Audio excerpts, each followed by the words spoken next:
What if I told you a boring tax company got 100 million views from a single activation? A company called Ramp sells online tools that helps customers track their money and stop wasting time on expense reports. So basically a snooze fest, very, very boring. Typically not something that's talked about very often. So Ramp asked a smart question and answered it pretty well, but how do we get people to care about something as boring as expense reports? What they did is they made it fun and impossible to ignore.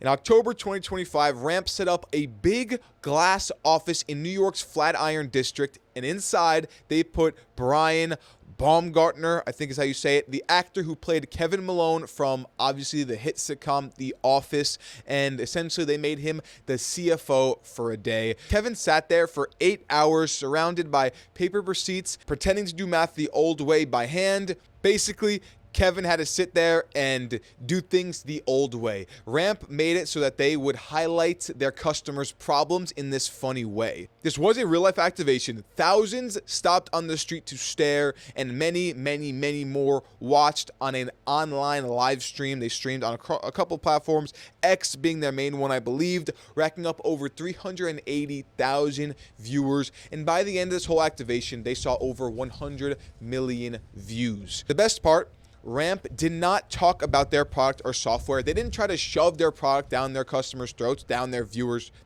throats. They wanted to stay on engaging, fun things to keep people there, okay? What they did, why it worked. Famous face. Many people know Kevin from The Office. Whether you love or hate The Office, it was so popular that it's kind of hard to ignore. You know it when you see it. Automatically, that relates to people. The Office is quite literally where the Ramp's customers are. They're in an office. They relate to the show in some ways, the situation in some ways.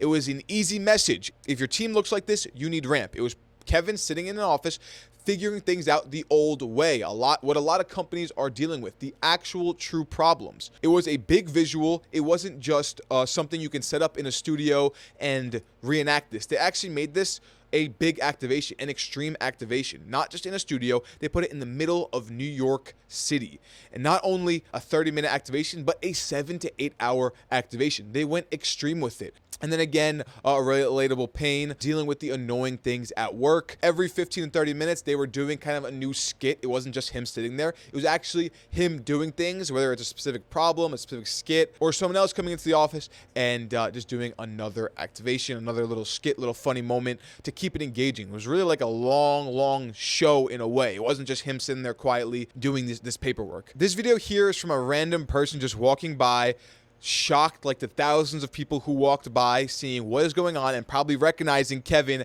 in this absurd situation would make them ask questions like, what is going on here? It was just brilliant to grab attention. Now, people may ask the question, Ramp gets all this attention, but they're B2B. 100 million views, but they're B2B.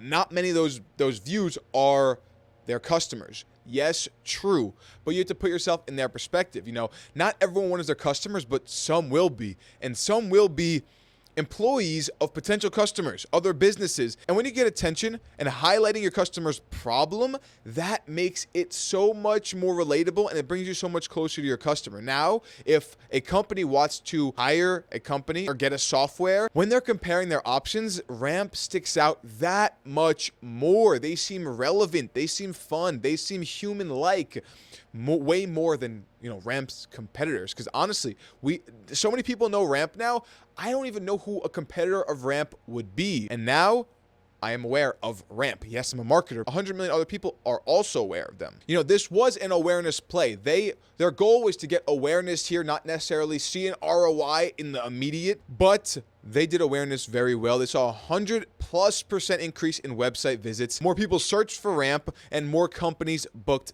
demos. The brand felt fresh, it looked fun, and most importantly, I'll keep hammering home, it felt human, okay? It felt human.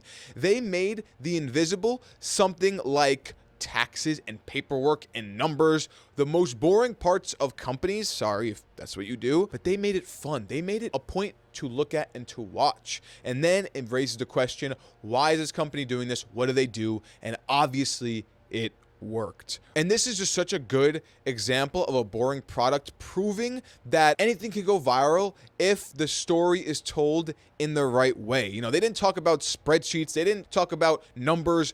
They showed you the pain in a fun way, and they entertained you while they were doing it, okay? So next time you're planning a campaign, you know, we have to think about our business and what we're trying to message.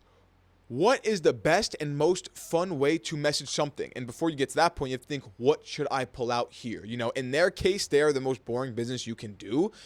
But they said, okay, we have this boring aspect of our business. How can we draw attention? They did it perfectly. Lawyers, plumbers, roofers. You might think, how can I make this engaging? But across social, there's always a way to do it. So before you post another boring freaking post for your brand, think about what is something people actually want to see. So Ramp proved that not every B2B business has to be boring, and actually, they shouldn't be boring.